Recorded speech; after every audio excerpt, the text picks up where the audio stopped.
Le bouquin qui est intéressant, qui coûte 7,50 €, c'est les bonnes associations au potager de Noémie Vialard, édition Rustica, et ça coûte 7,50 €.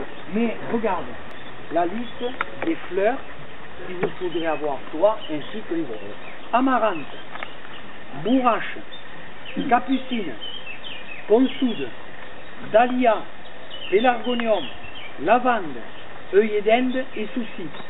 Mais par exemple, si tu mets un pied de dahlia, le pied de dahlia est l'indicateur de l'obium.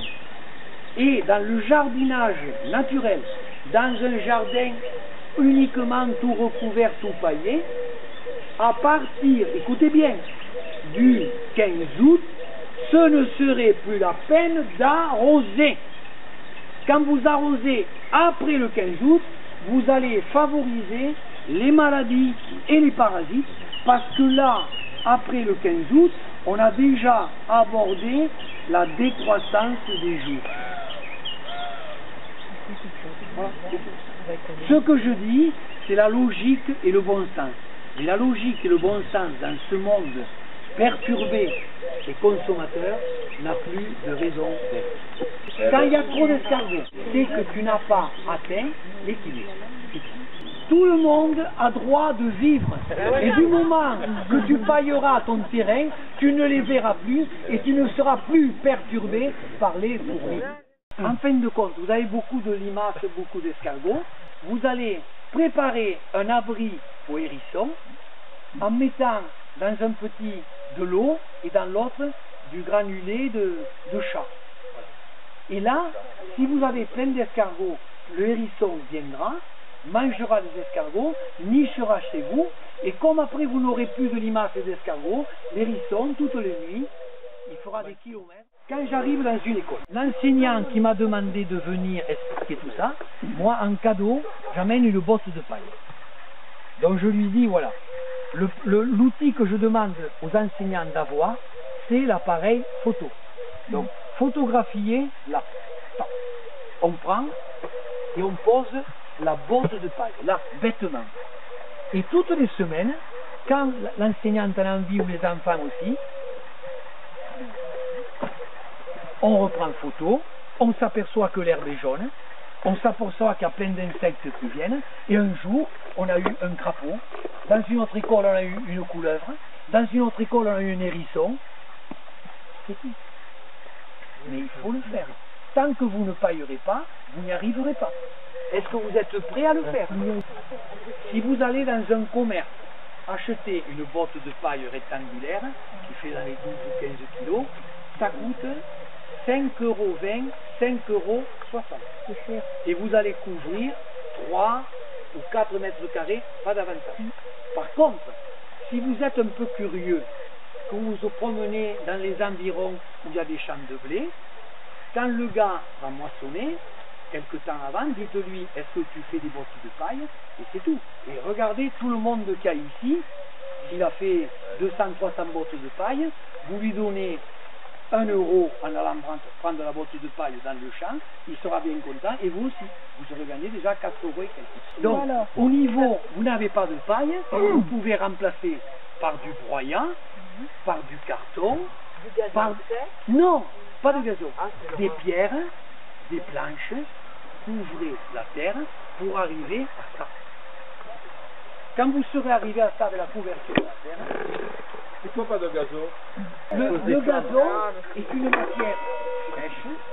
Si tu en mets une couche comme ça, tu vas plutôt créer des moisissures, brûler la terre. Enfin, le gazon, vous êtes obligé de le faire sécher. Obligé. Ce sont les deux seules plantes, d'après moi, vignes et rosiers, qui doivent se tailler. Courant décembre, je prétaille mes rosiers, même s'il y a des fleurs. Vous allez me dire, oui, mais tu comprends, à la Noël encore il y avait des fleurs. On s'en fout. Le fait de prétailler ton rosier ou ta vigne bloque la croissance, met le végétal en repos végétatif, et courant février-mars, à ce moment-là, on passe à la taille définitive. Voilà, c'est tout. Mais les rosiers, vous pouvez leur mettre 30 cm de broyat. Entre les rosiers qui sont plantés vraiment larges, un pied de lavande, enfin, etc., etc. De toute façon, du moment que vous créez l'équilibre, il n'y aura plus de maladies. Le rosier qui a 30 cm de broyat n'a plus à être arrosé. Un végétal qui a 4 ans d'âge ne demande plus rien s'il a le broyat. Voilà. Autrement, si vous m'arrosez le rosier tous les ans, mais c'est pas compliqué. Lui, il va vous parler. Vous verrez les feuilles de l'extrémité qui seront vert clair, jaune, blanche. Et là, j'ai la chlorose. Continue de m'arroser et tu me tueras. Et la jardinerie sera contente. Elle me revendra notre rosier. Parce que la pluie qui tombe du ciel, il y a tout de suite une azote assimilable qui va rebooster de nouveau. Moi, je ne suis pas pour les purées. Voilà. En dernière limite, mais tu verras que quand tu auras obtenu cet équilibre, parce qu'en plus, il n'y a pas que le paillage, il y a les 10 plantes que je viens de vous dire, si tu les as toutes, c'est plus la peine de booster avec des purines, c'est pas la peine. Là, tu fais quoi? Tu les boostes. Mais est-ce qu'elle te l'a demandé, la plante? Est-ce qu'elle te l'a demandé? Voilà. Quand tu vois, par contre, tu m'aurais dit, je vois ma plante qui souffre, au lieu de faire des feuilles normales, elles sont plus petites. Là, je suis entièrement d'accord.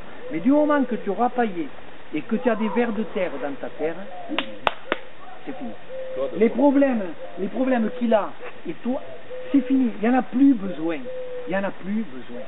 Mais le problème, c'est que dans cette société dans laquelle nous sommes, il y a tout le temps quelqu'un qui se lève le matin et qui nous sort les purins, l'autre qui nous sort le BRF, voilà. Mais c'est tout. Mais il nous pose ça sur la table et des mères de toi. Mais personne, moi, ce que vous pouvez pas me reprocher, c'est que chaque fois que vous m'avez posé une question, je suis allé à la cause du problème. Et quand tu as résolu la cause, il n'y a plus de conséquences. Et dans notre comportement humain, c'est pareil. Tant que vous ne vous remettrez pas en question et que votre ego sera en premier dans votre vie, vous n'avancerez pas, vous ferez un pas en arrière. C'est tout. Mais je ne viens pas ici pour vous faire la philosophie.